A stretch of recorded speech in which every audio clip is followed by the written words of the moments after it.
இன்றைக்கி நான் வந்து ஒரு பிளான்ட் டெக்கரேஷன் வந்து செய்வோம் எடுத்தேன். இது நான் இன்ஸ்டாகிராமில் கண்டதுண்டு.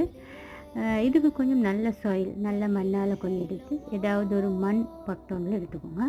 அதுக்கு ஃபஸ்ட்டுக்கே நல்லா வாட்டர் ஆட் பண்ணிக்கோங்க. அதுக்கப்புறம் இதை மாதிரி 2 நான் வந்து மரக்குச்சி தான் எடுத்துக்கிறேன். அதில் 2 4 கட் பண்ணி எடுத்துக்கிறேன். அதை 4யும் வச்சு ஒரு ரவுண்ட் கல்லொண்டு எடுத்து வச்சுக்கிறேன். இதுக்கு நான் வந்து இப்போ கொஞ்சம் பாசி ஆட் பண்ணணும். பாசி உங்களுக்கு தெரியும் தானே, மழை நாளையில் நிலத்தில் கால் வச்சு படாத இடத்துல சும்மா வால் எல்லாம் இந்த பாசி வந்திக்கும். மழை தண்ணி படுற இடத்துல அந்த பாசி கொஞ்சம் எடுத்து வச்சுக்கணும். மற்றது இந்த இது வந்து கல்லில் வளர்கிற ஒரு மரம் உண்டு. அதையும் நான் எடுத்து வச்சுக்கிறேன். நடுவில் வந்து கேக்டஸ் வந்து வச்சுக்கிறேன். இதுக்கு தண்ணி வந்து எப்பயுமே ஸ்ப்ரே தான் பண்ணணும். இதுக்கு ஒரு நாள் தண்ணி ஊற்றக்கூடாது.